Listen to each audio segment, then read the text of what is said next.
Hello, ladies and gentlemen, and welcome to episode 616 of the DrunkNerds podcast. I'm host, as always, I'm Tyler, and join me, we have the man, the myth, the legend himself, Sir Colonel Gables.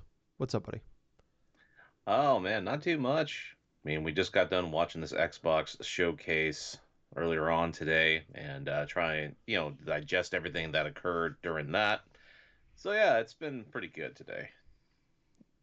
Nice, nice. Yeah, there was definitely. It's been. It feels like 2 days ago we did that, Gables, because I've done like a million things since then. It's been a long day.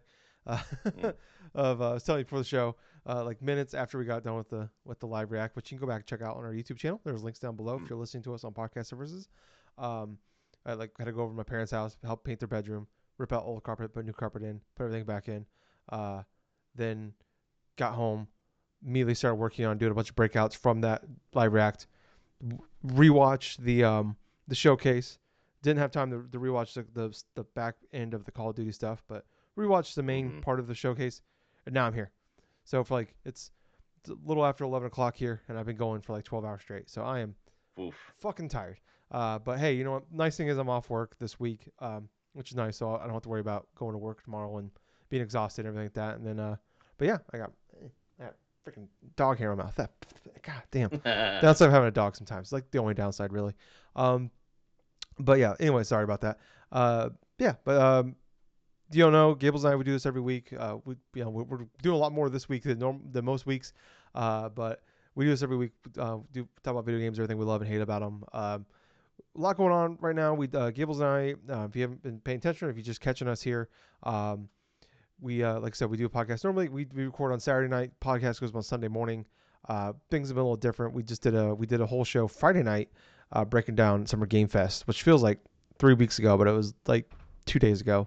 Um, then we did the live react to Xbox earlier today, and now we're back here tonight. We're doing the obviously the review and breakdown. This whole episode will just be a review and breakdown of that Xbox show, and then we'll be back. Oh, I forgot. Are you gonna be good tomorrow for the Ubisoft show? Let's see. That one's around noon, Yeah, correct? yeah, noon Pacific. Probably not for the Ubisoft You one. I got to do a couple fucking different things son Monday. of. Every time there's a Ubisoft thing, Gables just has something going on, and then I gotta watch by myself. Fucking son of a bitch. God damn it. If it's 2 hours long and boring, I'm flying to your fucking house. Um, I'm gonna shit in one of your Wii U cases. I'm not gonna tell you which one. It's gonna be the Shimigami Tensei one. Um, but anyways, I guess I'll be live reacting to that one. But then Gables and I will be back sometime Monday to do a review Mm, and breakdown of that one as well. Um, yes. I think I'll probably do. There's supposed to be some more other stuff going on this week. I think there's a tomorrow. I'm not gonna do a live react or anything to the. There's a avowed thing tomorrow. Um, we'll talk about that. We'll do a normal podcast next weekend. But we'll yeah, there's gonna be a vow thing tomorrow on Monday. Then there will be, I guess it'll be today. This will be coming out on Monday morning. So there's a vow thing today for you people listening. If you're listening to us right now, as soon as it comes out. Tuesday there's a Metal Gear Solid thing. I might do a live react to that one. And also there is gonna be a Dragon Age Veilguard one. Then Thursday I think Thursday there's gonna be a Life is Strange Double Exposure one. So a lot going on. There might be some more live reacts. I'm also replaying or not replaying, playing for the first time rather, Super Mario Galaxy. So I'm streaming that live on our YouTube channel. So yeah, if you are someone that's listening or been listening to the podcast version, not paying attention to us on YouTube, now is the time to jump in. We are doing a ton of stuff. We have a bunch of breakouts scheduled for all the live reacts that have been going on. With the Xbox showcase today, a bunch of those will be up now, or you can go check out our full live react to the Xbox showcase. That's also on our YouTube channel. So yeah, and then also if you want to watch me try to play fucking Super Mario Galaxy, and the fun of that, you can watch that too, and ring the bell, all that fun stuff. We're on Twitter, Facebook. You can see whenever videos, or I'm gonna go live for that. It'll be on there. So good way to keep up with everything we're doing. But Gables, let's just get to the fucking Mm-hmm. show. Um, I guess yeah. Before we go game by game here, overall thoughts on the Xbox showcase? Definitely a lot of games shown. There was definitely quite a few little surprises here and there. I mean, seeing Metal Gear Solid gameplay at the showcase, that was a surprise. Seeing the continuation of like say the Fable series, and also seeing like that whole Gears of War like E-Day like reveal trailer, that whole world premiere of that was surprising as well. But the overall thoughts about this showcase from Xbox, I mean, it was a positive one. There definitely was a lot of good elements to this, and like a lot of like hell yeah sort of moments I felt, especially when it came to Doom the Dark Ages and stuff. I mean, that one was pretty fun to watch. That definitely was a fun one to watch live with you, because it was like, and like one moment after another, like, oh hey, he's taking them out with all those various like shotguns, like medieval shotguns and stuff, and now it's like a big old freaking blade of like blade shield and stuff like Yep. that, buzz saw, just retractable like thing like that, like a disc launcher. But other than that, though, I mean, I was really positive. There was like maybe a few lulls here and there, but that was mostly that was actually kind of mostly like with the Blizzard stuff. Really, I mean, they showed like their stuff, and I really wasn't getting too much into like some of their stuff though. But yeah, it was mostly positive with few lulls. How about yourself? Um, I gotta put this. I think this will go down. It should probably go down as one of the greatest like E3 showcase or E3 non E3 showcases ever. Uh, it's like up there in like the pantheon of like the PlayStation showcase from 2015, where like every dream came true. Like I think it was like what Kingdom Hearts 3 was there, Final Fantasy 7 remake was announced, Shenmue Mm, 3, Horizon Zero Dawn was revealed, Last Guardian came back. Like it's maybe not that just because that was like every game that you thought was dead came back during that thing, but mm, I think like as far as like what was on like just put it on the paper. Here's all the stuff because like sometimes like you watch some of these things and it's like I'm talking about like especially on the Xbox side where it's like man that was a really good show, but then you put it on you write everything down and you like well that's a third party game, that's a third party game, that's a third party game. That was like a CGI trailer. We got no information on that one. Like we don't know what the hell that is. And there's like not even just Xbox, just a lot of sometimes showcases and directs whatever. It's like oh man mm. I had a good time watching that, but it's like when you break it down, it's like okay, well, all right, well, this wasn't maybe as great as I thought it was, but like rewatching it, just like watching it and just focusing on it. You know, we're not doing a live react where I'm like just listening to all the words that are said, like, watching everything. Um, again, like just blown away. Like this is, I think, like an S tier showcase, and easily they're. I mean, maybe not easily because I can't remember every single E3 showcase they've ever had, but Hmm. definitely I would say in recent history since like really probably since the Xbox One era, like Xbox One launch, this has been the best like showing from them. Probably at least since the Connect. Probably I'd say since Connect was revealed, like that shitty showcase, like 2009, I think it was. This is probably the best E3 showing they've had. So completely blown away. They had 30 games, 18 games are Game Pass. I think 14 were first party games. So yeah, just completely blown away by what they had here. But let's jump into it. Let's go through these one by one here. Started off here, we got a little bit of a teaser here for Call of Duty Black Ops 6. Got an official release date. A lot of this stuff like leaked out. Like plus like some websites posted like all this stuff like 20 minutes before the show started. So like breaking down like some of the digital deluxe stuff and all everything like the release date October 25th. It's coming to everything. It's coming to even PS4 and Xbox One as well. This will be coming to Game Pass as well on day one. They did say there will be no more like we've seen like deals in the past, like on the 360 era where like the maps would come like 30 days early, and then like we see on like the PS4 era where like I think it was like some stuff it was like 30 days early on there, and then like there were certain things where like would like they'd have like a year exclusivity, like smaller Yep. things. So they did say this is the first time ever that Call of Duty, everything for Call of Duty will be coming to everybody the same day, which is awesome. Which is also Mm. interesting because that kind of like there was a lot of the reports out there was like they still had and like even I believe Phil and them talked about like there was still like a marketing deal in place with PlayStation. So I wonder when they signed that new 10-year agreement, did that like nix all that? Because that was a big talking point. Was like Call of Duty. This Call of Duty was like wouldn't be able to come to Game Pass because of the deal they had in place with PlayStation. So we'll probably never know. There's probably a bunch of NDAs, but I thought it was interesting that that all this is happening. But I kind of like this, like starting off with this, like in like hindsight, looking back on like hey, like right away the biggest IP in all of video games, it's Call of Duty. Whether we like it or not, Call of Duty is the Right. best one, the biggest selling IP out there. It's untouchable, and having that right away on your Xbox, like on your Xbox show, like hey, like kind of like what we've seen with what they do with like the Activision stuff, or not Activision, the Bethesda stuff, where it's like they Mm-hmm. really try to hammer home that hey, when you think Bethesda games, you think Xbox, and I think they're really doing the same thing here. And a smart thing, showing you right, telling you right away, everything's coming day and date to everything, and it's coming to Game Pass. And I like that. A little bit of a teaser, like hey, end of the show, we're gonna have a lot more for you. So yeah, I thought it was kind of cool. What about you, Gables? Yeah, I really like the fact that Call of Duty is coming to Game Pass on day one. I did enjoy a little bit of like that Black Ops 6 thing after the show, Mm, of like the showcase and stuff was over. A little bit of like details in terms of how you can customize certain things, like control styles, or how there were certain things different that they're doing with the game. You know, like how certain characters move, how like not like to say realistic, but just there were just some aspects of this game that's kind of like quality of life improvements that in past Call of Duty games weren't present there and stuff. I mean, I really like that aspect, but it definitely got me intrigued more into wanting to play the newest Call of Duty that's going to be coming out this year. I mean, they literally put it on Game Pass, a subscription service I already pay for per month and stuff. So it's like it's going to give me a little bit of something in regards, and not like having to pay an additional $60 or $70 like just to get that game itself. yeah. But I did like what I see, and that was rather impressive. That a Call of Duty game has actually impressed me enough to where I want to actually want to play it. Yeah, that's a great point. Yeah, I guess we can just talk about the end stuff now for Call of Duty. But yeah, like I Hmm. really liked what they were showing there. It was like, I think like probably most people like were probably a little jaded. Like, oh man, they're gonna like I get why they're doing it. Call of Duty is the biggest thing, but like, man, is that like for people like us, is that really gonna be big for us? And I was blown away by what they showed there. It probably went a little long. I would say. Like, I feel like the last Yeah.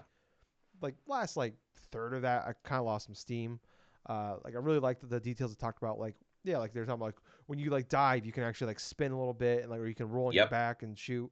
Um, or like talking about like there used to be like I think they said like what was it, like there was like 4 points of contact so when you got shot and then like now there's like nine. They showed like when you get shot by certain things like you fall down like more realistically instead of like it used to be like there's only a few ways you hit by a grenade or you get hit by a shotgun you you fly back instead of just collapsing. So excuse me, stuff like that. But yeah, I was really blown away. I liked um, what they were talking about with the Call of Duty Black Ops 6 campaign, where it really does build off like Cold War. Where I really like what they did there. I talked about in the live rack where like I was really disappointed. Like the way it ended was just kind of like what? Oh, okay, I feel like it was just like oh we gotta do a crazy twist because we're a Black Ops game, and it was just like all right, and then like we just did one. I'm like that kind of sucked. Hopefully it works a little better this time around, but like they really are building upon what they did with that one. Like I liked it was a little more like a stealth game. You could like I was telling you like you could like find like secrets stuff like that in like earlier levels and it would unlock like maybe like give you code or you have more evidence or something for that you Yes. can use to help you out in later levels and like there was like branching paths based off of that and like there was different things you could do in each level like almost like a Dishonored in a way um and I really like what they did with that and it's a little more open as well on top of that so yeah, I'm really excited actually to check out that campaign. Like I'm definitely like the last Mm. couple like did not really work for me before like previous like I'd say the majority of like the last like 5 or 6 I just didn't care for. So I'm excited to give this one a shot. Especially yeah, it's on Game Pass, so fuck yeah, I don't have to pay $70 to play that campaign. So that's great for me. Um, Next up here, fucking Doom Dark Ages was revealed. Looks absolutely fantastic. Mm. Gables, you kind of touched on it already, but well, anything else you want to say on this one? Well, I it's more of what I want. I want to play a fast pace, like super action oriented stuff like Doom once again, because it's freaking awesome and the gameplay looks quick, snappy, lots of interesting weapons, interesting like set points inside the Dark Ages because in the previous like Doom games they alluded to like separate like type of Doom Slayers across like the multiple different Doom Slayers across like centuries and stuff like that. So it's interesting seeing a medieval style of like the Doom Slayer. Yeah, yeah, I was blown away. Like I'm someone that like absolutely loved Doom 2016. I consider it's one of my three favorite first person shooter campaigns ever. Um, and like I was really excited. Doom Eternal was maybe one of the most hyped games ever for me. and I came away like it's still like a really really good game, but it was like you're expecting like a 10 out. Like it's one of those things where like you're expecting like a sequel to like one of the greatest games of all time, and you're kind of like okay, it's got to be better than that, and it ended up just being like a really good game and the year it came out instead. Like they kind of like double like they created the hook shot in that game and really like doubled down on it and like in the combat parts it was fantastic, but they really like cool. Well, now we're gonna like build the entire like game around it. There's just a bunch of platforming sections with the hook shot, and I was just like I just kind of killed the flow. Like Doom is like just fast paced, going crazy. I love like what they did in Doom Eternal 2, where like they like changed up like they kind of made you like force you to use all the weapons in the game. Where like in Doom, Mm. like they talk about like Doom 2016, where like they found out like most people like over like I think like nearly half of players use like 3 or 4 guns and that was it. Yep. And then in this game they like every like enemy has it's almost kind of like a Pokemon thing where like every enemy has weaknesses to certain weapons and like just finding that out and like working on that one. And I think it kind of went on a little long. And this looks a little more like back to 2016 where like I didn't see a hook shot in there, which was great. Instead you have a shield this time, which just kind of takes the place of the chainsaw. Like he actually revs it up and like but this time he like throws it almost like it's fucking Kratos' axe or something, and it comes back to you. Um, Mm-hmm. and then like yeah, like he has that one point he has that fucking machine gun that like has a skull in it. It like shoots pieces of the skull, and he reloads it with another skull. Like that was fucking awesome. I loved like the fast pace. Like he had like a like one weapon where like he shot and like it was like a dart or something. Like it actually stuck a guy to the wall.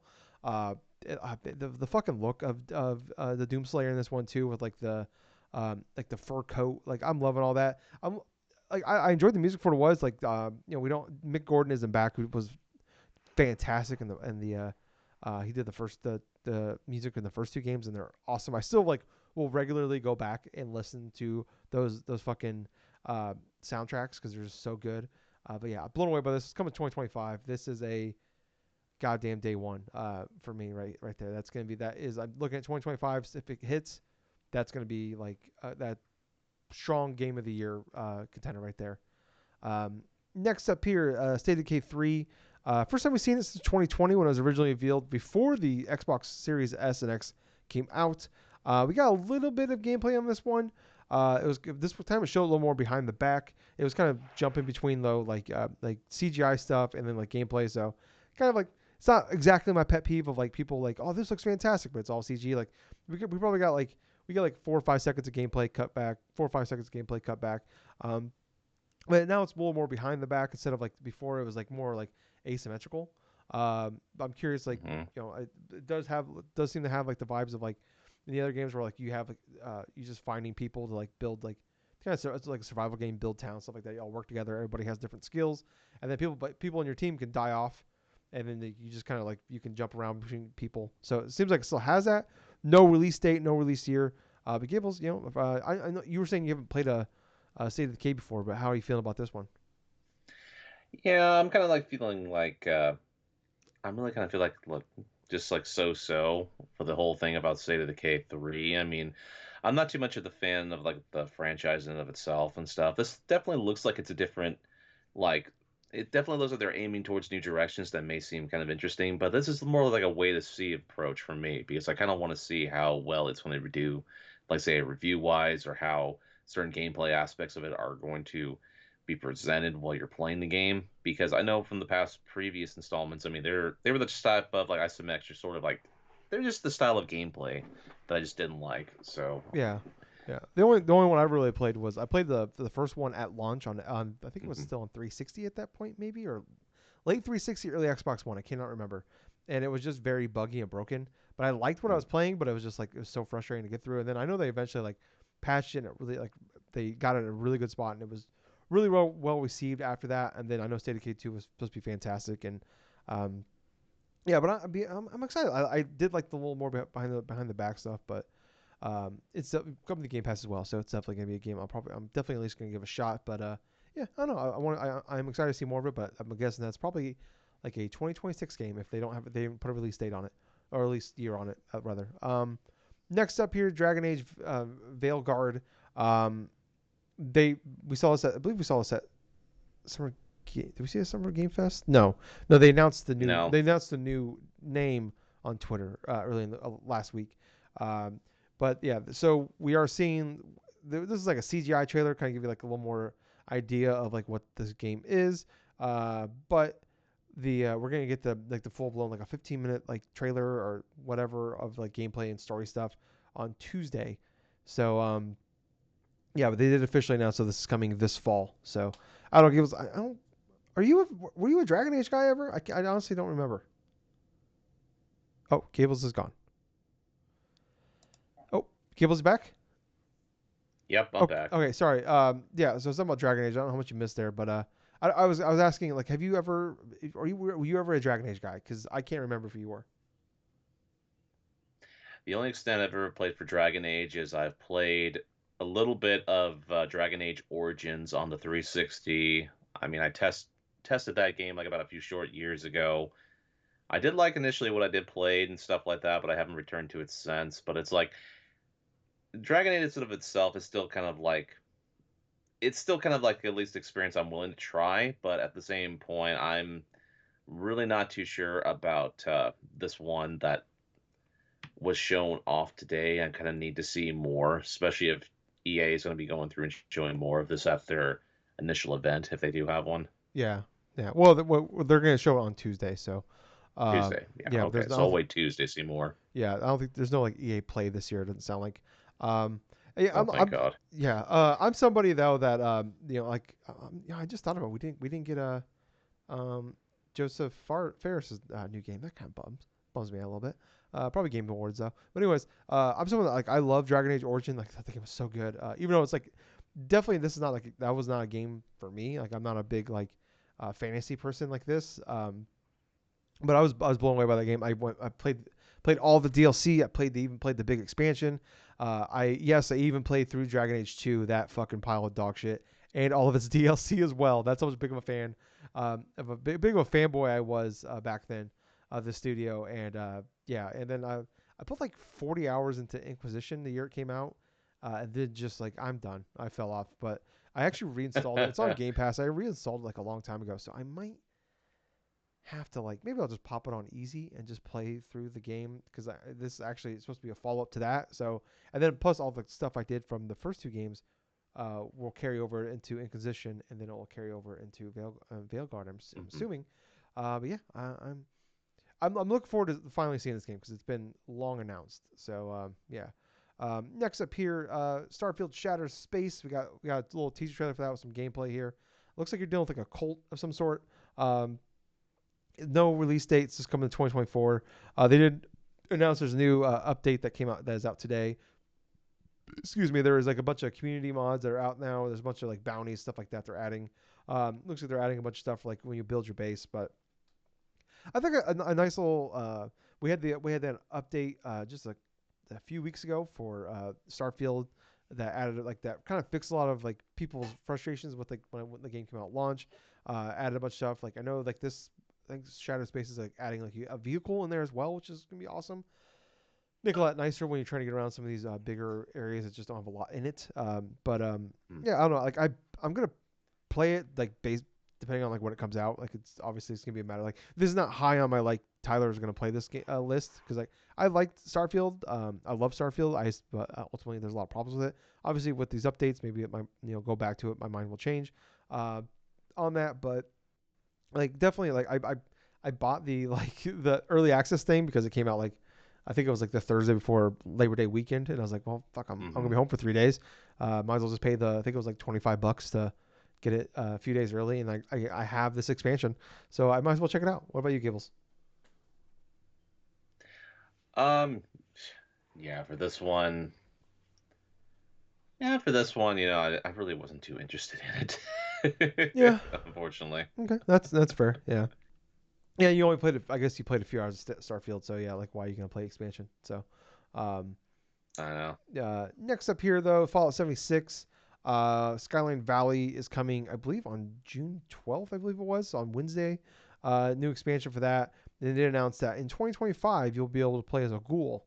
Um, yeah, June 12th. It's also coming, it's going to be on day one on Game Pass as well. So um, I thought it was a cool little trailer. I like the little, like the live action stuff they did there. They always do a great job with that, but this is, I think this is safe to Mm. say, a skip for us. Yeah, it's a solid skip for Yeah. us, but it definitely seems like it's going to be a fun one for. fans of Fallout 76. I mean, different character options, different like type of new content, explorable areas and stuff. I mean, that does sound exciting. Mm. Yeah, and like I mean, Fallout 76 is bigger now than it's ever been, which is great. Especially come off that TV show, it's great that they have like a nice strong follow up, come out with that, and like really double down on that game. Who like it's like obviously there's a lot of frustration when these games come out and they're in bad states, but I think it's always really nice to like when these games are they could turn around and find a second life. So yeah, next up here, one of the weirder fucking trailers that came out of nowhere.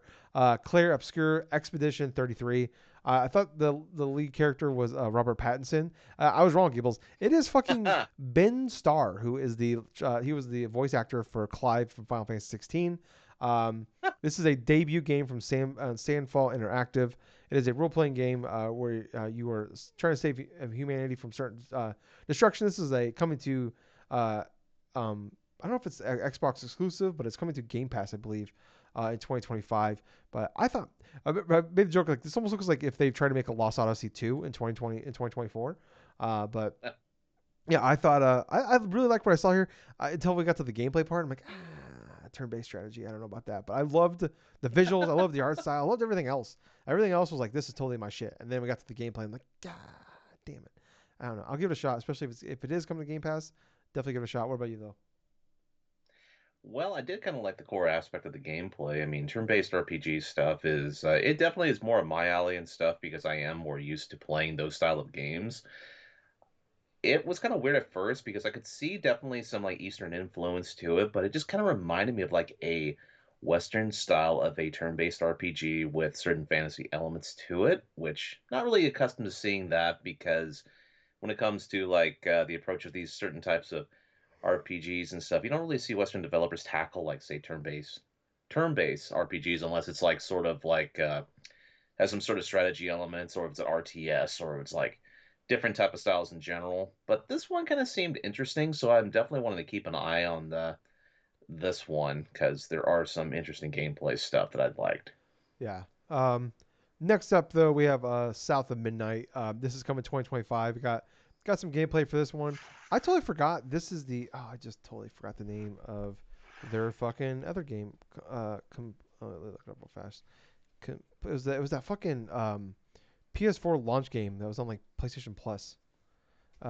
Started with a C. Contrast. Totally Oh, forgot. Yeah, Contrast. totally Okay. forgot they made that. They had like an extra life room in the game, a secret room in the game. That was really cool. Huh. Yeah, but anyways, this is the team that made We Happy Few, a game that I think everybody was super pumped for. Like, oh man, this looks like Bioshock, and then ended up being like this like almost like games as a service like survival game or something like that. Everybody was pretty pissed. Mm. But anyways, South of Midnight, yeah, coming in 2025. We saw a reveal last year of like the guy in the bayou playing the guitar. Um, he has like stop motion graphics. Looks absolutely beautiful with the art style and the cutscenes. We actually got to see some gameplay here. Like it's more of a third person action game. But and like we had like they have like a hook shot you could go through. But I mean, Gables, what was your feelings in this one? Oh shit! Did I lose Gables again? God damn! What is going on with the internet tonight? Anyways, I'll just talk about this while until Gables hopefully jumps back here in a second. Um, but yeah, South of Midnight. I was blown away by this game. I don't know if I'm like completely sold on the gameplay part of it. It doesn't look like it doesn't look. I'm not trying to compare it to like a FromSoft or anything like that. But I thought the South of Midnight looked really cool. I love the art style. I love the design. I love the characters. Like the little fish guy that like she's riding on. I thought was really funny. You have like that giant fucking crocodile island. Like I loved everything we are seeing of it. Like you were mentioning Gables in the live rack, where they killed the boss and like almost like the world was healing once you killed killed the enemy in the area. Um, I love the design of it. Someone it was so Gills for the show. It looked like someone like called it Bayou Netta, which was really great. I thought really funny. But yeah, I was completely blown away by like actually like we got the little CGI trailer last year. I'm like, all right, this is definitely something I want to pay attention to because this looks like something excuse me up my alley. And then to actually see like actual cutscenes and then actually see the gameplay, I'm like, this is definitely a game that will be that is on my list, high on my list for like this is gonna be a game I'm gonna definitely pay attention to. What about you? I do like it because it kind of feels like a traditional like third person action game and stuff with a southern twist to it. And when I mentioned earlier in regards to when she defeated that mid boss sort of the character and stuff like that, the land, all of a sudden you see these flowers all appear out of nowhere and this and that. It had sort of like a miniature like Prince of Persia like 08 sort of flair to it, to where it's like once you defeated enemies, all of a sudden just the earth is kind of cleansed and stuff, and there's things just growing in its place, and you just go on to the next thing. I mean, the grapple hook mechanics that looked like from, or whatever the hell type of power that this girl has and stuff, looked fairly unique. I did love the whole initial interaction between her and also the catfish Yeah, that she was riding on top of and stuff. I mean, that's pretty fun banter between the two. I wasn't really expecting that. I do love a lot of the designs of the characters in this game. I mean, that crocodile, for example, it's like two toes and stuff. He is like a mixture of an out like a crocodile, right? But he has like all these trees and all these foliage and stuff just like on him and stuff. And he looks like a floating island as he's going over. That's the type of creativity I do like seeing. My interest inside of this game definitely came up higher as opposed to when we did see the debut trailer, which last year, I think it was either last year or the year it before was that, last we year. saw. Yeah, okay, it was last year. Thank you. Yeah, when we saw that initially, I mean, I did like what I initially did see, but there wasn't any gameplay to supply it, so it kind of felt sort of flat to me. But with this gameplay, I can at least say, hey, this is going to be an interesting third person action game I can try and see. It looked like it's just that sort of aspect to where each level has like a closed section off to this thing. It doesn't look like it's an open world thing. I'm liking it. I'm liking the fact that people are getting more back to basics, or just game developers themselves are getting more back to basics instead of everything being an open world game. Yeah, Yeah, we can have isolated sections. We can have sections of like certain levels and then progressing things, you know. I mean, that's definitely something I'm more open to now as opposed to like going into another 40, 50 hour open world game and then just trying to figure out every single little nook and cranny and thing that are shoved into like whatever type of secrets. yeah, But personal taste aside, though, yeah, I did like this game. yeah. Next up here, we got like a massive CGI trailer for World of Warcraft: The War Within. It's a fucking Jesus. World of Warcraft: The War Within. Wow, that's a lot of W's. Anyways, that is coming. I think it was, oh yeah, August 26th.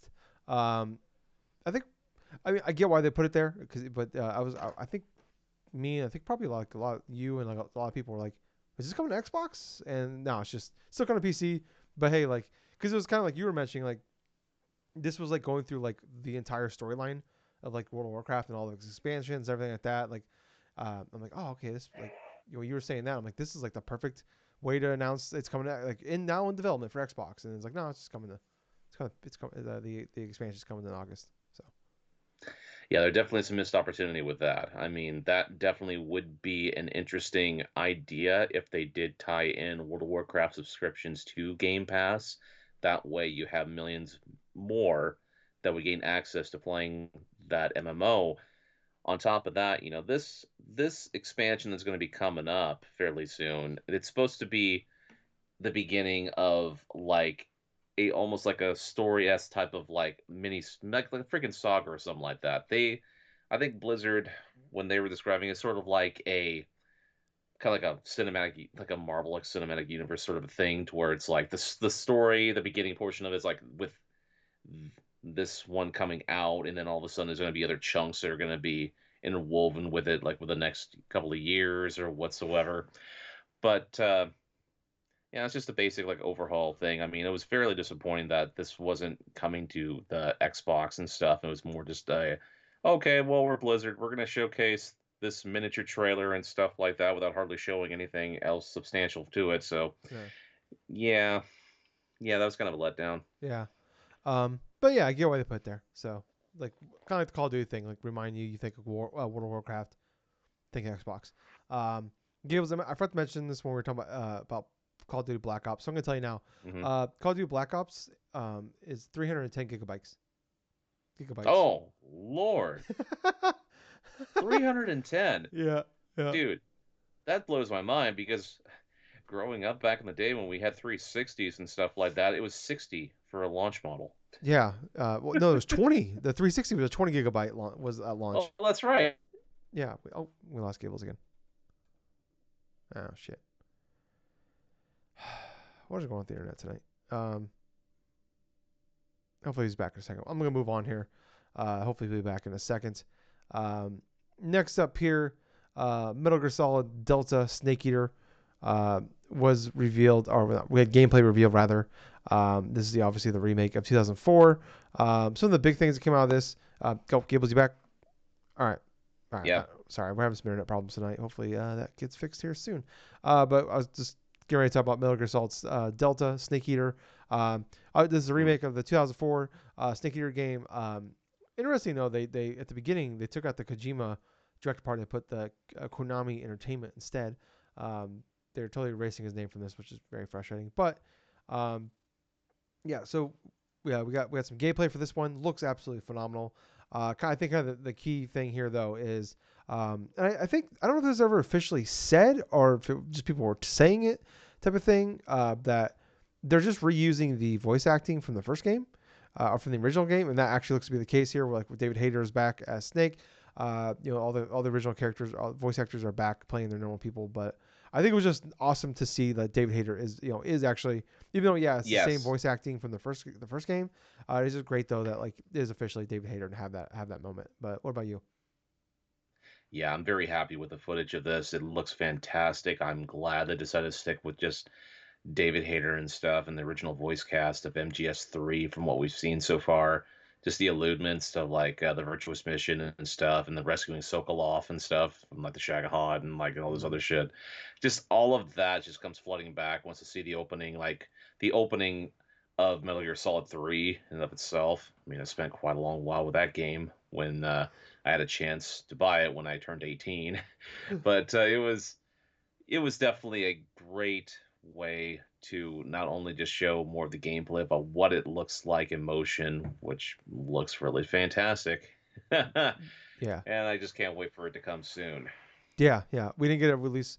It was originally a 2024 game, but this time there was no release year on it. So there's been some scuttlebutt out there that it's gonna be it got delayed to next year. So I feel like that's probably the case, seeing the fact we did not actually have a date on this, or at least a release year on it. So, but yeah, this is one of my favorite games of all time growing up. So I am so extremely excited to play this. It's funny though, like I played a little bit of it earlier this year on the collection they put out last year, and I played the first like hour or so, and I'm like, yeah, this still holds up. So it's Mm, probably like the one that like holds up the best of like the original three.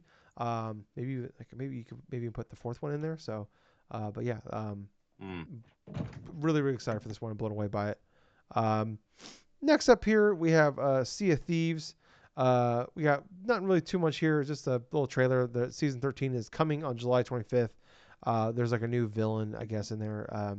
But no big crossover thing here. I was hoping, even though I don't give a shit about One Piece. I was kind of like hoping that we get like another like they've been doing a lot of like collaborations lately. And I was like, Hmm. man, what if they do like a One Piece thing? And no, they're not doing any of that. So anything on that one, Gables?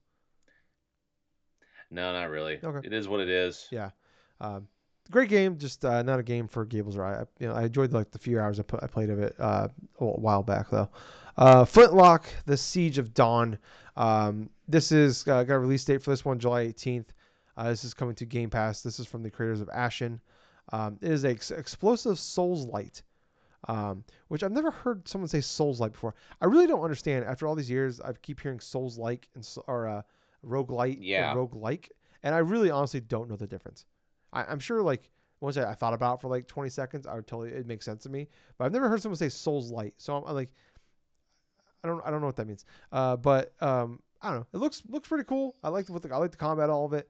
I am like I think it'd be a fun little game. Comes out mid July. Oh, we lost Gables again. Damn it.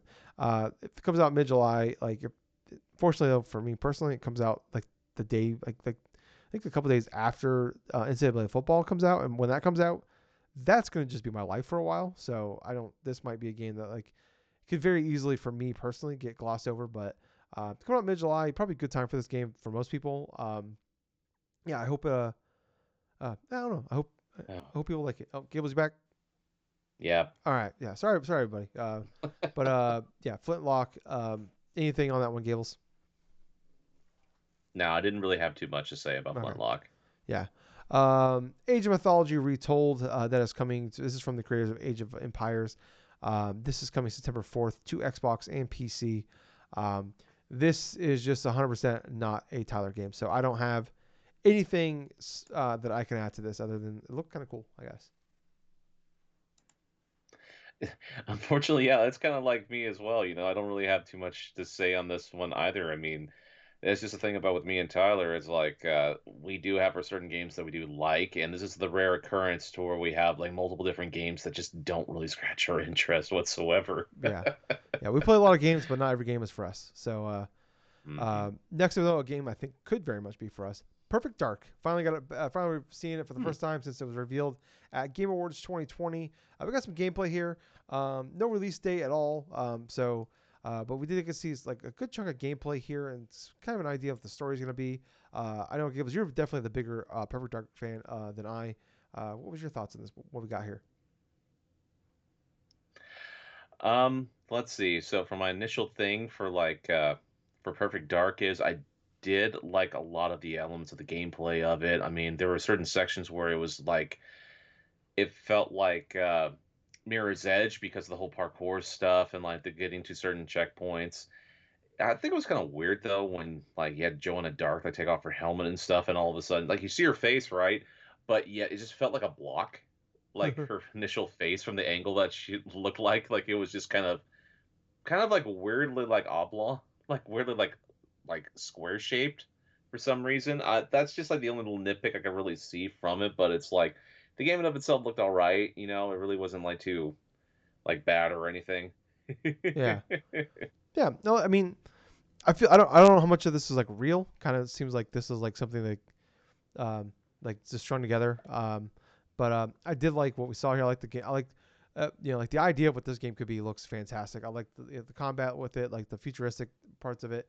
I was really enjoying a lot of what we saw here. The parkour stuff was like where I was like went from like, okay, I like what we're seeing here. This looks really good. I like the like the art design, I'm liking the graphic. It looks beautiful, all that. And then when we start doing the parkour, I'm like, okay, it's Mirror's Edge. All right, yeah, definitely day one play for me. It's coming to Game Pass, so I was gonna say day one buy, but it's not. It's gonna be a day one Game Pass game for me. But who knows when I play this? This probably, man, it's getting crazy that this thing came out like, or this was announced, just like a couple weeks after the Xbox Series X came out, and we might never play this game on a Series X. So, um, which is wild. But yeah, that game that looked great. It was great to see that come back finally after all the rumors and reporting out there about how bad things have been as far as like the production of this game. So great to finally just get Yes. something from this. Hopefully we don't go too long before we see any more of it though. Diablo 4 Vessel of Hatred. We just got a CGI trailer for this one. I think that it's coming out in October. The big expansion for this, but yeah, not a Diablo guy. It was very disgusting. The CG was fantastic, as you always expect from a Blizzard CGI trailer. But yeah, this will not be the thing that gets me into fucking Diablo now. Jesus Christ, what is going on with the internet? All right, I really am apologizing, people. I don't know what is going on with the internet here. I'm just gonna move on because I'm assuming Gables has probably got the same opinion on Diablo 4 as I do. We're gonna just move on here to Fable. Hopefully, he jumps back in here in a second. Uh, so Microsoft, we finally got to see some gameplay here for Fable. Got it's coming. It's got a release window of 2025. Are you back, Gables? Hmm. Okay, yeah. Sorry, everybody. Um, no other no information other than that. But we got see a little bit of gameplay here. This trailer this time felt a little more serious. Like the last one was very comedic. Like it had, like the fucking the jolly like what's the giant and everything like that last year, and then this time it's like focused more on like we got a little more backstory on the character you're gonna play as in this game. It seems like, and kind of her upbringing and stuff like that. Like she was almost like essentially adopted and brought in to like kind of like live in this castle, and she's going off to like just try to go on adventures and shit. But the gameplay we saw, I liked what we saw. It was very not a lot of snippets again, but I I am man. It feels like they're really pulling something together, and we found out though. The Eidos Montreal is actually working on this as well as Playground Games. So uh, I continue Ah, to be mm. Eidos Montreal. They did make uh, Guardians of the Galaxy was one of the last games, and then what was that stealth action game before that they made? I can't remember. Anyways, the one with like almost like cyberpunk style. Anyways, um, they yeah. Anyway, Gales, I'm gonna look it up. What was your thoughts on Fable? I don't know, man. It just something just felt off about this Fable game to me. I mean, it did have like some bit of like the elements of the humor and stuff that you're more accustomed that we're just more accustomed to for Fable in general and stuff, little tongue-in-cheek humor, little aspects. They did sort of like allude to like certain elements, like say when you help the people, like say around the city and stuff of Albion and stuff. That's like you'll have people that like you, you'll have some people that hate you. I think that lady kind of emphasizes perfectly. It's like, yeah, we have a fan club. Yeah, we just hate you, Yeah, it's like a fan club, or but we something hate along you. those. Yeah, exactly the point. But I don't know what it is though. It's there's just some sort of disconnect I'm feeling with this game for some reason because I see a lot of the elements of like how the game looks. The game looks all right in terms of the graphical style. The gameplay seems like the generic sort of action-based RPG sort of things about it. I can't really pinpoint what it feels like to me just watching this initial trailer because it just kind of left me with a sense of okay, this looks just all right. There really isn't anything that's really compelling me to like say like over the top like maybe wanting to play this game like this day one when it comes out to Game Pass. It just feels like it's just there. Hmm. But that may change if we see more aspects of the game itself. I mean, I really want to give a chance for this Fable game because Fable is definitely a long running series that I have been interested in. I've only played through the second game of the series back in the 360. Never played the first one, though I could initially do that on Game Pass whenever I wanted to. Mm-hmm. But yeah, that's just Okay. that's just how I feel about this current All trailer. right. Yeah, I guess. Yeah, I can see a little bit. I love the one we got. It seemed like that the humor last year. As a CGI trailer, the humor was there. Like I said, I thought this one was like a little more more about like the character you're playing as, and maybe not so much. I like the most important part of like Fable is like the comedy of the and like the characters than probably even the gameplay or everything else. So, but I feel like the comedy is there. I feel like the humor is there.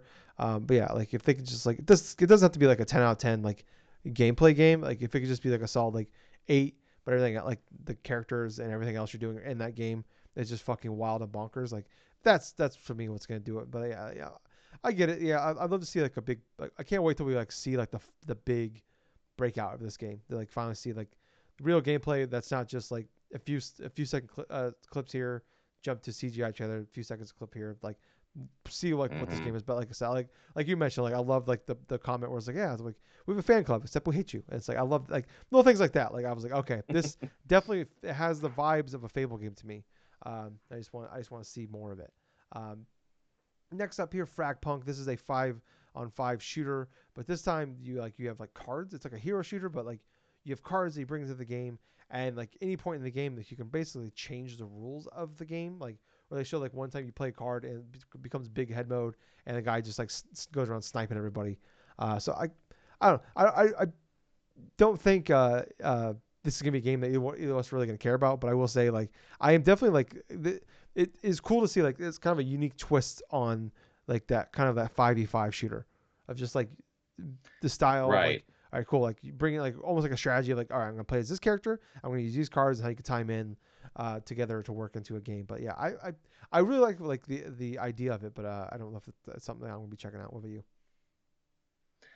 Like I was telling you during that showcase, I mean, I like the gimmick of this game. I mean, you have like a card-based sort of like 5v5 shooter and stuff. I mean, some of the core aspects of this game, it's interesting when you see like you're doing a regular like death match or something like that, and all of a sudden you just have certain rules or certain events thing that happen just to trigger like another like subsidiary of like other additional rules or like just various power ups or whatever. But other than that, though, I just couldn't really get into it because it's a it felt like the same old type of like 5v5 shooter, give or take, just the gimmicks. Yeah, yeah.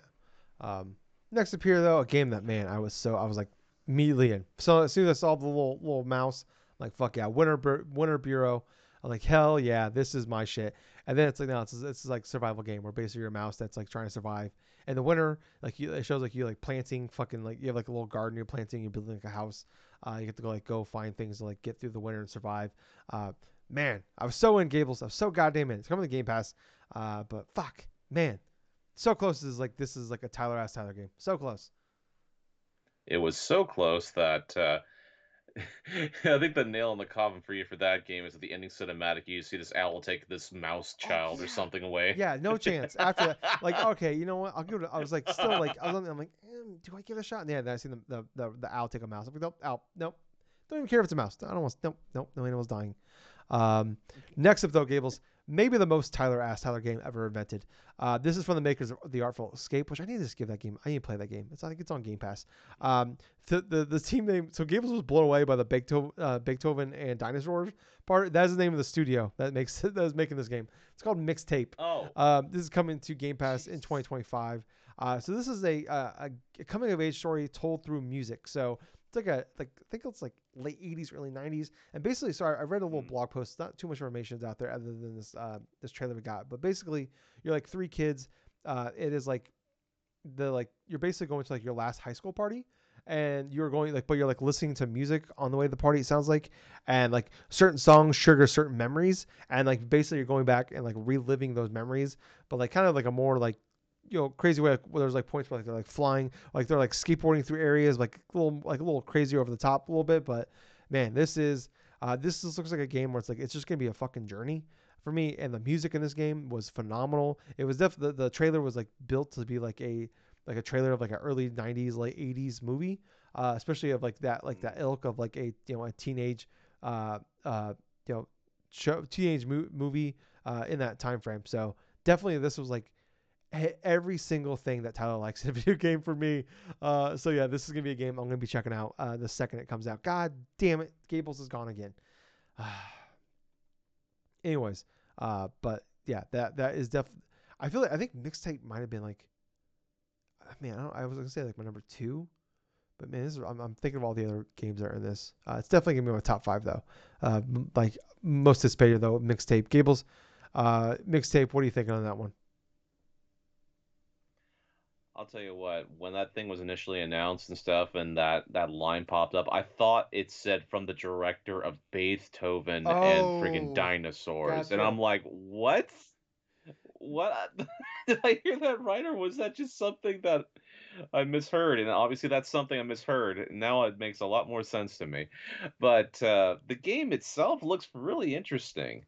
I mean, the core aspects of the memories of these teens going through the summer, and it's like what you like most of us experienced like when they were younger and stuff, is where we wanted to hang out with their friends and stuff and do all sorts of various like interesting things. We listen to music, we play games, we watch movies, we do this or do that and Orgies. stuff, and it kind of felt like a tie back to those times back from like generation, like from like you were saying, late 80s, early to mid 90s, stuff like that. There's various bands from that whole like that whole span and stuff. Like say Smashing Pumpkins was Yes. actually one of the bands mentioned inside here.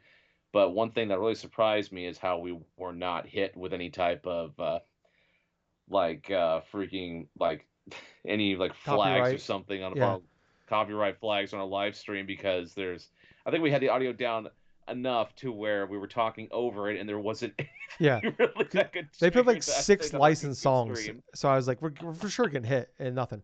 So, I think that was the most fortunate thing about it, but you know what? I would love to give that game a shot. It goddamn does right. seem interesting. Yes. Awesome. Fuck yeah. That game looks phenomenal. Um, I think we could probably speed through a couple here. Microsoft Flight Simulator 2024. It's coming November 19th. I made a 9/11 joke. Gables didn't like it. Also, Elder Scrolls Online Gold Road is coming on June 18th. I I like the trailer of the Elder Scrolls Online, but definitely not a thing I'm gonna be ever checking out. But anything on those ones, Okay. Gables? Nope. Okay, no comment on my. Did you think again on the 9/11 expansion for Microsoft Simulator? Oh god, No, is dude. that a no? I No, asked my no. parents that I go too far. I mean, I told them what I said, and they're like, "That's no, no." I'm like, "It's been 23 years. Come on, can't make a joke about that." Fucking God, man, can't make a joke about anything. Moving on. Uh, my game of the show, Gables. My game of the year. Let's fucking go. You already know what it is. Life is Strange. Mm, Double exposure, Gables. I was like losing my mind so much during the trailer for this that I didn't even realize you play as Max, who is the character from the first fucking Life is Strange. I was so busy having a fucking aneurysm that I didn't even realize it. She looks a lot different. Obviously, she's an adult now. In the first game you play, she's a teenage girl. In this one, in the first one, uh, so in this one, like her best friend, Sophia, I don't remember how she pronounced it. Sophia. Sophia, something like that. Yeah. So she is like she is killed, and she's like she hasn't used her powers in years. But she ends up trying to use her powers, and usually in the first game, she had the ability to rewind time, and this would also be interesting to me. I was thinking about this earlier. So I have the actual fucking art book back there on my shelf behind my Reggie Fils-Aimé book. But I absolutely love Life is Strange games. But anyways, in the into that first game, I'm not gonna spoil anything because I'm sure a lot of people may want to jump back into this game. There's a you got to pick between two endings in the first game. So I wonder if that means that you're gonna have to like actually like they're gonna have to commit to one in this. I wonder because they are very drastic endings in that. But yeah, like man, I'm so fucking like I obviously I knew there was another Life is Strange coming, but we just got one in 2021 in True Colors, which was my game of the year that year. I was not expecting to get one so soon. Deck Nine's making it, which I love Deck Nine. They're not the original team that made Life is Strange was made by a different. Blanking on the name of the studio, even though I love that studio. I'm blanking on the name right now. I'm sorry. But anyways, I think the Deck Nine game, the Before the Storm, which is a prequel to Life is Strange One, and then True Colors are so far my two favorites of the four we've gotten so far. But the fact we're going back to Max is great. This time her powers like change a little bit, where she's actually able to like almost like she goes to like an alternate dimension where her friend's still alive, and she's got to figure out a way to try to like save her friend in both dimensions. And then the fact that it's coming on October 29th. It's $50, not a full price game. All the episodes are coming on the disc day one, which is fantastic because they did that with True Colors. I loved it for that. Just be able to play all that in one go instead of like waiting sometimes a month, 2-3 months in between chapters. Really kind of killed the flow of that game. So just getting it and playing through that in like kind of I think the last one I played in like a few sittings and be able to do that again. Yeah, my God, this is my now most anticipated game for the rest of the year, the rest of my life. I have a reason to live till October 29th, Gables. What about you, Gables? I know you don't give a shit, but just humor me.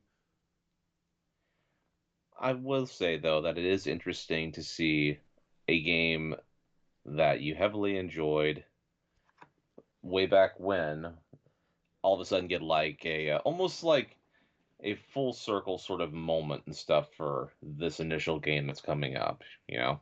Yeah, That's what I will say. I mean, obviously I've never played one of the Life is Strange games, but I understand that people that played it have really enjoyed the story, the characters and stuff, the subsidiary series that have been alongside and stuff at the same time.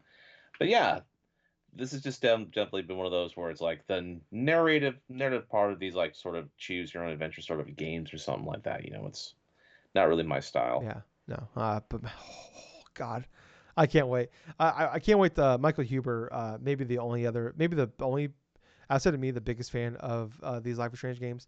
I cannot from Easy Allies. I cannot wait to see his reaction. He did a live react to this as well. I haven't got a chance to watch it yet, but I want to see his fucking reaction to this Mm, because he might be more excited. Like, if you want to see pure joy, that should be out now for people watching this. Go check out the live react. I broke that out into its own separate video. So if you want to see me at my mm, happiest, fucking check that out. Next up here, Indiana Jones and the Great Circle. We got a very long, like 5+ minute long trailer for this one. We got a good chunk mm. of like some story content, and then we got to see a good chunk of gameplay in here as well. This is the Machine Games is making this one. That's coming 2024. No actual release date, but man, blown away, Gables. What about you? I really loved it. I really loved the tongue-in-cheek humor that was inside there. The whole meme-worthy thing of the German guy going through and like saying, "You Americans, your cartoons, choo choo." Yeah, You know, yeah, yeah. I just couldn't get over that crap and stuff. It was so funny. Troy Baker sounding his best like Harrison Ford impression, which is almost spot Yeah, on. I really love yeah. it. You legit thought it It was Harrison really Ford. tricked me. I thought it was Harrison Ford. Yeah, Oh man, well that just says how much of a fan that Troy Baker is of like the Indiana Jones series that he can just like almost like one for one just mimic like Harrison Ford's voice and stuff, and not just do that, but also do something incredibly difficult, which is like have the certain mannerisms that he would have while playing Indiana Jones and stuff. hmm I mean, that is tough acting yeah, there, but I really love the gameplay. Really love the set pieces. The cinematic stuff's awesome too. I can't wait to play this game, dude. It looks great. yeah, yeah. Look phenomenal. This might be the closest thing we get to an Uncharted game for a long time. Which is funny that we Mm-hmm. come full. You talk about going full circle. We've definitely gone full circle. Where Uncharted was like a love letter to Indiana Jones, and now we're just straight up getting an Indiana Mm-hmm. Jones game here. All these years later. But yeah, I'm not like the diehard Indiana Jones person. I love the original trilogy. Watching those when I was younger, but Crystal Skulls, I obviously like most people did not like. I haven't even watched the last one, Dial of Destiny. That was the name of it. Finally remembered the name of that thing. But yeah, like really blown away. I love the humor of it. Love the obviously the music is just not fair. It's so good and timeless. But the combat it looks really good. I was wondering, I'm like, oh, how are they gonna do this? Because like they're not gonna make him like Nathan Drake who just goes around and, like murders thousands of people in the game. Just like more work, like focusing more on the like you have a gun, but more focuses on like looks more like puzzle based and like a little more stealth, and then also you have like a whip as well. But yeah, just really blown away by this. I thought it looked fantastic. No release date on this one, but yeah, this was I think a phenomenal showing in this one, and they really nailed it. Next up here, Mecha Break. This is basically like Gundam without the IP. It's coming in August. I have nothing else to add on that one. Yeah, pretty much. I mean, I don't have too much to say about that one either. Yeah. Next up here we have Wu Chang Fallen Feathers. This is that one that it's like a colorful like Souls like game. That's coming and it's coming to Game Pass. I didn't realize that in 2025. Oh, This is it's like late Ming Dynasty is what they're saying here. But I thought like I don't know. It's kind of like what I talked about last week with like the state of play we had, where like it's like man, there's just a million of them, but like I think my biggest frustration is like so many of these like Souls like games come out and they just try to like rip off the style of the FromSoft games, especially like Dark Souls, and like at least like this one looks artistically different.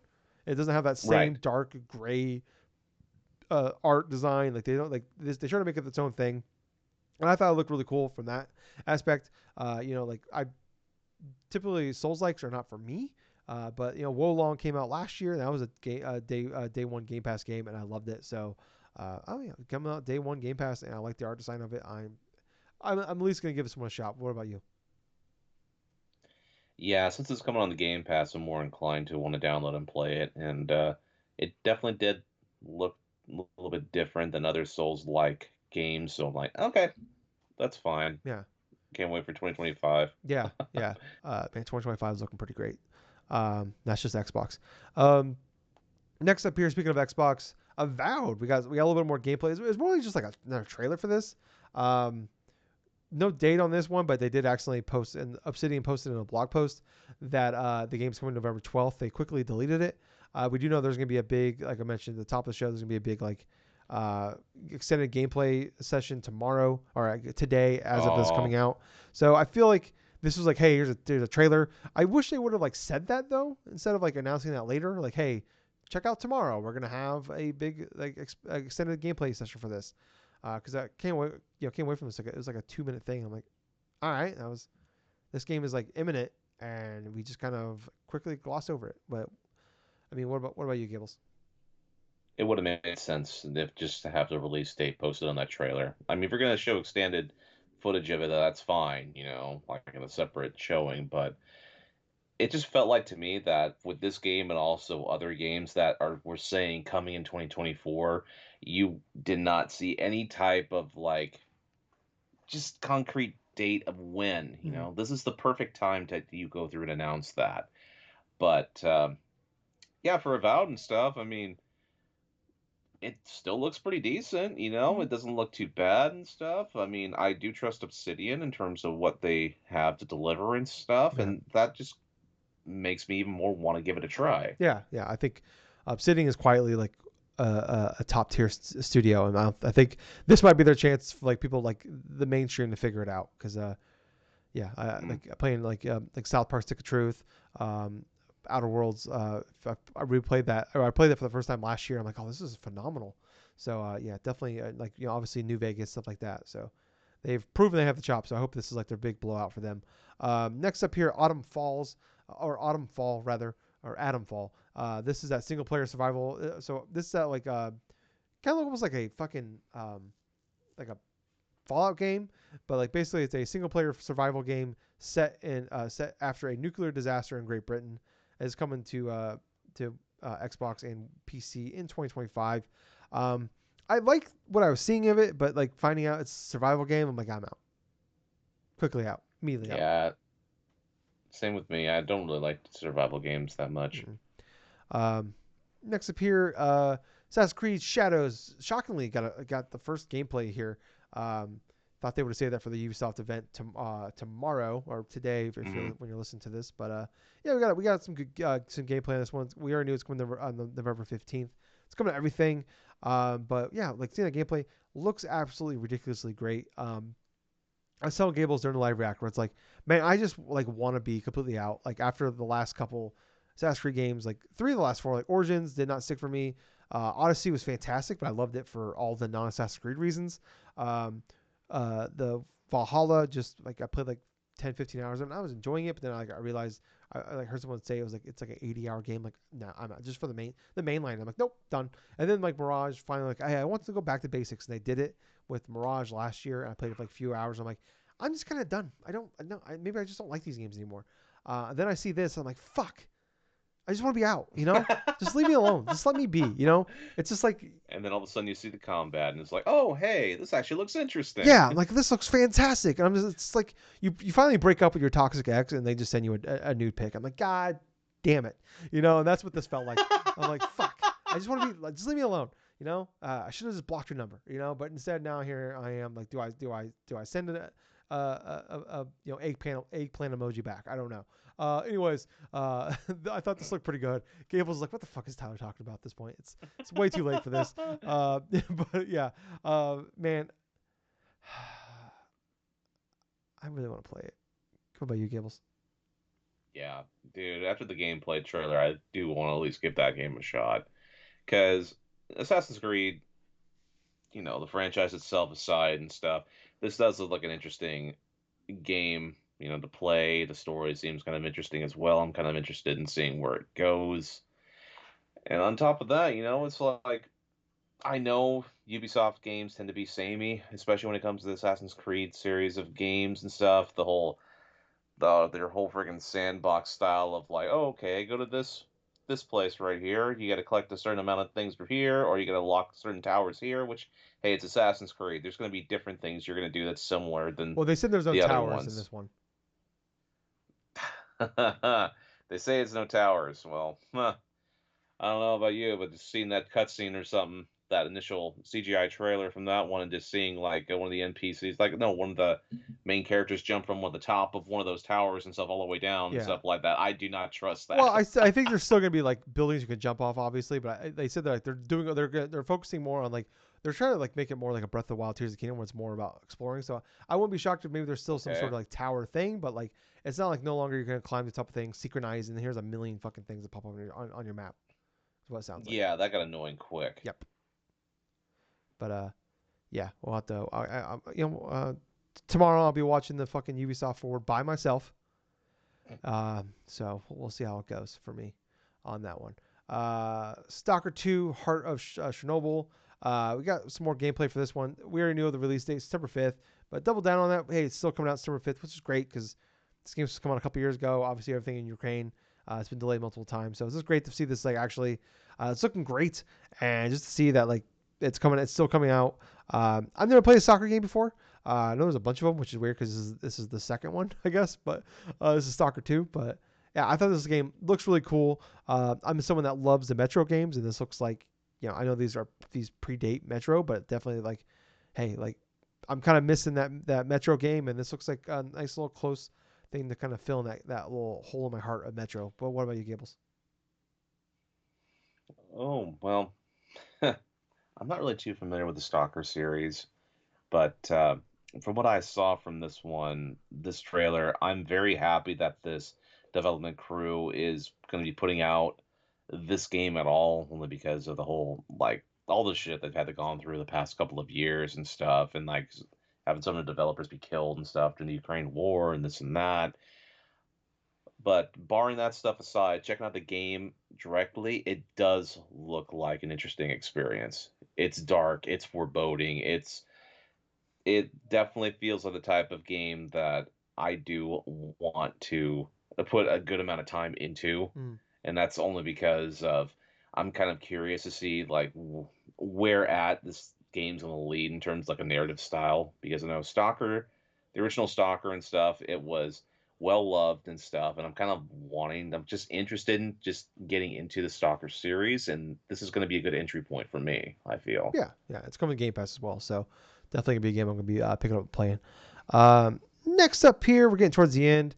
They announced some new Xbox Series console models. There is now the white all digital Series X that is out. It's coming out. They no release. It's coming out this year sometime. That will now. I wrote the prices down here. That's the all white Series X will be a digital only, be 450. They have a Hmm. white 1 terabyte Series S that is 350, and now they have a 2 terabyte black one that will be 600. So I'm assuming they're gonna like kind of like work out the current models they have now, and these will be the official ones. I imagine the 500 or the it's like 512 gigabyte Series S. I'm sure that one's probably on its way out if there's Hmm. any left still. The black ones like we have now, they're like the $500 1 terabyte. I'm sure that'll be gone, and then these two models will take its place. But I don't know, more options. Gables, you were looking up before the show. Yeah, it's $600, but it is, it's 2 terabytes, so it's technically the cheaper of options. If you're somebody that doesn't have a Series X yet, and you're going to get one, it is probably cheaper and probably the smarter idea to just buy that 2 terabyte, spend the extra $100, especially with Xbox being more digital focused with a lot of their games, like with Game Pass stuff like that. You're probably going to download, and especially now Black Ops 6 is 310 gigabytes by itself. So you're going to need, and that doesn't include Warzone. So if you're a Call of Duty fan, you might need the 2 terabytes just to play the new Call of Duty games and Warzone. Oh man, that's ridiculous to think about. Yeah. As far as these console reveals and the pricings and stuff, I mean, it all depends upon what you as a gamer are looking for. If you want to get an Xbox system, I mean, just depending upon whether you want if you're someone that is like say older and you love your physical games or want to replay certain physical games on other platforms, I mean, it would make sense to get that Series X. That's the disc base and stuff for $600. But I think that's going to be a special few because I really don't see too many people getting towards that model, only because of the fact that you have the other versions that are the digital options that are significantly Yeah. cheaper, especially with the Series X that is without a disk drive and stuff. They were talking about a difference of like about what, like 150. $150, Yeah. at least $150 difference and stuff like Yeah. that. I mean, most people are probably just going to go with a digital option anyway in that case because the physical option in and of itself it fulfills a niche for some gamers and stuff. But at the same time, if you're just the average Joe looking in and you just want to get one of these Xbox systems and stuff, that's literally one of the cheapest and like just one of the cheapest ways to get to the entry point and stuff of playing like a console like experience at home and stuff. I mean, then you have yourself a Series S right there that's like a $350 with a terabyte. I mean, Yeah. it's it's really just dependent upon like who's looking for what and stuff. Personally, when I see these price points and I see what it's like, I don't really like it all that much. I mean, I get the idea that you have the digital consoles are going to be significantly cheaper because of like the component of the disk drive like being out or like Series X it does have a little bit more component wise stuff that's a little bit more powerful than say like a Series S. But at this point and stuff, I mean, I think this is the thing where people will buy these systems, Tyler, but I don't feel like they're not going to be as successful as, say, what could have been in terms of the previous systems that Xbox put out, like Microsoft put out with the Series X and S initially. But I could just see more people just deciding to say, "Hey, I'm not buying this. I'm getting a powerful PC, getting Game Pass on that, and then just having that option." Because Hmm. truthfully, it's like the only thing that's really good about just getting an Xbox console right now is getting that type of Game Pass Yeah. subscription service and then getting a whole bunch of games and then just playing whatever is on that service, Yeah. because other than that, I just don't see it. Yeah, I mean, I disagree with the getting the powerful PC because like you can buy an Xbox Series X and a PS5 cheaper than a powerful PC at this point though. True, So like I think true. most obviously most there are more console gamers than there are PC gamers, and obviously with like if you're, um, I mean yeah like PC games and Xbox games come out the same day and date, but I don't know. We've seen Right. all three consoles now. We've seen the Switch backdoor their way into a price increase. We've seen the PS5 Hmm. backdoor their way into a price increase, and now we're seeing Xbox kind of backdoor their way into a price increase. I definitely see that. Like they probably all like obviously when the consoles came out in 2020, we were still in COVID, so we had no idea like how it was gonna work. So they made it 500. I think they like obviously we see how like crazy shit got like getting these things. So they probably like I think both companies realized we could have made this thing $600 and would have sold. I don't think there would have been a difference in sales wise right now if they were $600 or not, because those things were impossible to get up until really the last like year now. They've been impossible to get, and I don't I Mm. really like I said I don't feel like the difference in sales would be drastic if at all, and they would have made a shit ton more money even if they sold a million less units. It still made a lot more money. So yeah, and I don't know, like that doesn't really bother me because like we mentioned, like um, $600. It's yeah, it sucks. Like you have to pay $600 to get it, but like it is still technically the cheaper option of getting a 2 terabyte, and you get that disk drive in there. Like you mentioned though, they want you to like even though like the disk drive is only a couple dollars, from what I understand, to put to a console. Um, and then give you a significant discount when you buy if you buy one without disk drive because Hmm. they want you to buy the one without disk drive because obviously if you buy digital they make way more money on that. They get a bigger percent. Yeah, There's no absolutely. they don't have to cut. They don't have to give Walmart 30%. They only give GameStop 30%. They keep the 30%. They keep all of that. So yeah, like I get it. Like if I if like I like somebody like me that's like we have like something like you that we have all the consoles. Like definitely if I didn't have an Xbox, if I didn't have an Xbox console right now, I'd probably buy that $450 white one because yeah, like if disc based games, I'll just play on my PS5. They are like the Xbox is mainly my Game Pass machine at this point, anyways. So yeah, like I would definitely that would be what I would do personally, but everybody's different. I think the average Joe gamer right now is probably just digital only. So yeah, like we keep talking about over and over again. Like we've seen, I think like Xbox is nearly 70% digital. PlayStation I think is like the high 50s, and now we see Nintendo now is not too far behind the PlayStation. That now they're over 50% digital, and we see Nintendo like giving out discounts. Hey, for $100 you can get two Nintendo games for 100 for on if you buy them digitally. Like we're giving you discounts on that. We've seen them in the past. Like more recently now, like they'll put games out digitally first and then put out the physical copies later. So we see all these companies really hard pushing for these digital only consoles. So this is definitely the future. I feel like yeah, I think I said this years ago, a couple years ago, and I still think this is the case that I would not be shocked if the next consoles are mainly discless, and then it's a little more boutique as far as buying like actual like a disc drive or something to it. Kind of like we see with the PlayStation now, where the main PlayStation doesn't come with the disc drive. You got to buy the thing separately. So I feel like that's probably just the future of what gaming is now, and I'm kind of curious what the Nintendo does after the Switch 2 here. But going to the one more thing here, Gears of War E-Day was officially announced. This is actually a prequel. Kind of pretty shocking to me that they are, um, expecting Gear 6. We're going to finish that trilogy with Kate and JD and everybody with that. And, obviously Marcus Phoenix. This is actually it was all CG, no gameplay here. This is a prequel. It takes place 14 years before Gears of War. This is basically pretty much how this is literally Emergence Day. This is where the whole war began, where the whole franchise essentially Mm-hmm. began, and then basically how Marcus Phoenix, spoilers for the original game, ends up in prison. So um, it was great to see Dom back, and Marcus. Like it was very like it was like, oh man, like that was an awesome little moment there. He was about to fall in the hole, and then Dom catches him and pulls him back up. Really really cool.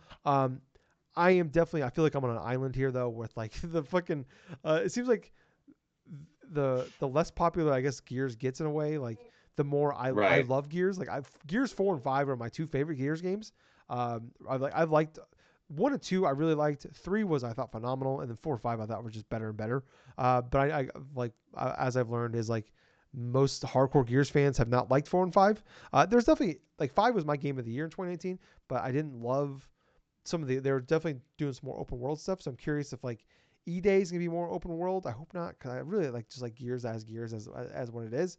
But man, I love Gears. Gears is one of my favorite franchises. So uh, going back to the prequel, like I'm a little bummed we're not going to finish up that trilogy. They did say though they are not done with it. They're going to keep doing it. So I'm wondering maybe if this is like kind of like a smaller thing, maybe because there was that rumor for a long time they were working on like a smaller thing to like get used to working in the Unreal 5 engine. So I wonder if this is Hmm. like they did High Busters. That was like a one-off side thing they did a few years ago. So I wonder if maybe like this is like maybe like a smaller thing. Maybe that's wishful thinking. They'll get back to Gear 6 faster. I don't know, but I'm hey, I'm 100% in. I'm a sucker for this shit. It worked for me. Yeah, a little bummed out that we're not doing it, but like I I just want more Gears. I adore Gears. So I know Gables. I think you're kind of the same way. You really liked the first original trilogy and then kind of fell off with 4 and 5. But what was your opinions on this one?